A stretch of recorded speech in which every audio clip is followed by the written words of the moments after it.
this KV-1, even at the closest ranges.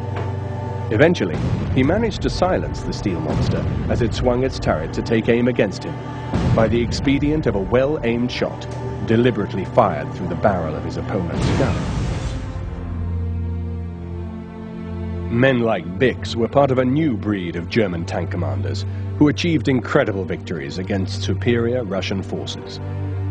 But these superior forces were now also armed with better equipment, and a deadly race would develop between the Russian capacity to manufacture more tanks against the Germans' ability to engineer better tanks. Although the German engineers would prove themselves winners, they were let down by their manufacturing capacity. The German war effort was being run inefficiently, and by 1942, Germany was being targeted by wave after wave of Allied bombers, which were reducing her war industries to rubble, while Stalin had wisely moved his factories back into the interior of Russia, out of harm's way. They had managed to move out considerable elements of tank factories and aircraft factories. For example, the Kharkov tractor works, which produced tanks, they managed to get that out. The workers in that factory walked along the railway line under German gunfire to get in the trains to be moved out. They got the equipment out and they took the workers out. It was the largest industrial migration in the history of the world. Well over, I think it's about 1,900 plants were moved eastwards. During 1942, the Red Army's armada of T-34s was growing ominously. New Russian tank armies were coming into being, and in the wake of the terrible defeat at Stalingrad, the German soldiers prayed for an answer. In the winter of 1942, the answer to their prayers was finally ready for delivery.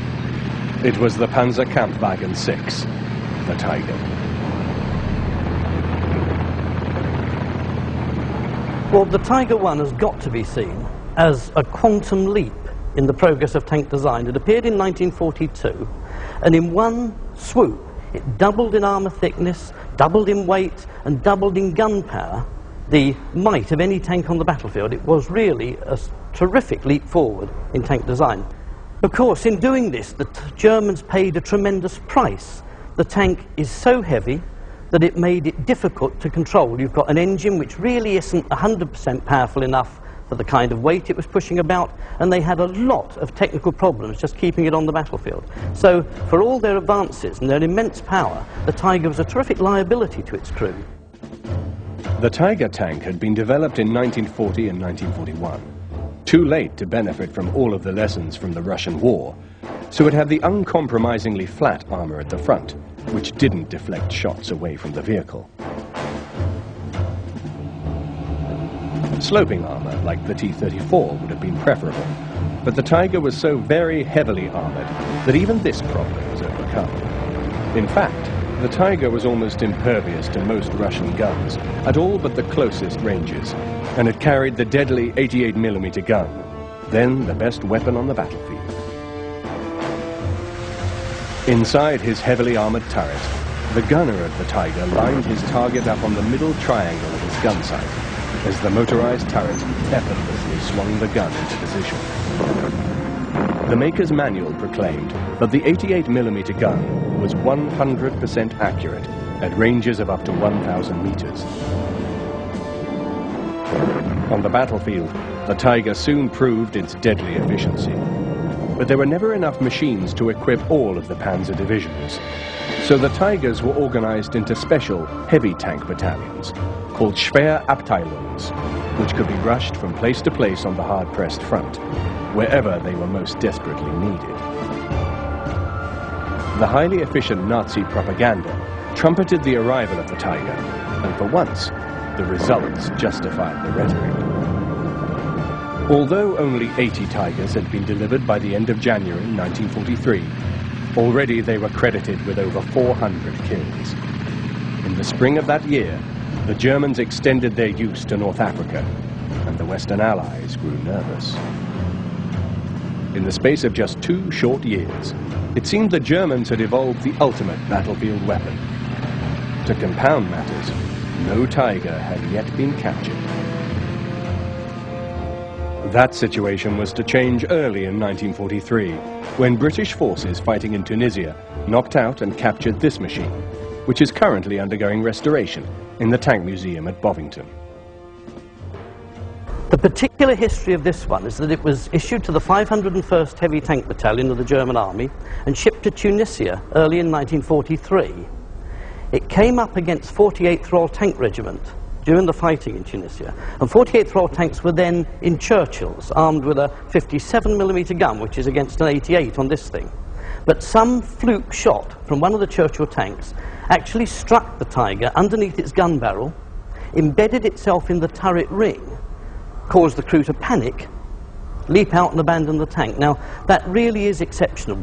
Those tanks were so powerful they could have dealt with Churchills without any problem at all, way out of the range that the Churchills could fight back. The shot from the Churchill tank strikes the Tiger just underneath its gun barrel. Little gouge there, another one in the base of the mantlet, and then the shot buries itself in the turret ring of the Tiger, and it jams it. And that is enough to shake the confidence of the crew. Despite the thickness of armour, despite the size of the gun, they are actually nervous about being hit by another tank, and they abandon it. And that way, this perfect example of one of the strongest tanks of the Second World War falls into British hands. In 1943, this object of fascination was studied by no less than Winston Churchill and King George VI. The tank was the subject of an urgent British Army study. Every inch of the Tiger was inspected, and a very concerned study team presented their findings. It was noted that the Tiger, with its heavy armor, dual-purpose armament, and first-class fighting ability, was basically an excellent tank, and constituted a considerable advance on any Allied tank. The study revealed its only real weaknesses were the limits imposed on mobility due to its weight, width, and limited range of action. But the study concluded that overall, the Tiger presented a very formidable fighting machine, which could not be underrated. There was more bad news for the Allies. In tandem with the Tiger, the German armaments industry had also been developing a new medium tank to match the T-34. It would be ready in 1943. Although they would not admit it, many of the features of the new Panzer Kampfwagen V, or Panther, were copied directly from the T-34. The Panther had the same sloping armor, wide tracks, and a similar 75mm gun. Developed with breakneck speed and rushed into production, the Panther made its debut at the Battle of Kursk before they were really proven. Engine and transmission problems abounded. Engine fires were commonplace. Dozens broke down, and some vehicles went into their first action pouring fire from the exhaust pipes. Not surprisingly, the Panther was a disappointment at Kursk. But once it had overcome its initial teething problems, the Panther would prove itself the best medium tank of the war. Indeed, it was a far better vehicle than the T-34, but again, the problem of short supply remained. It was never to be available in the quantities which the war in the East demanded. Although 6,000 would be built, that was never enough, as the numbers destroyed always kept pace with supply.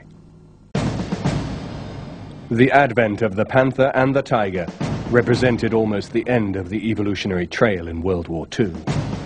German tank sizes had steadily increased, from the 6-ton Panzer I through the 22-ton Panzer III, and now onto the 62-ton Tiger.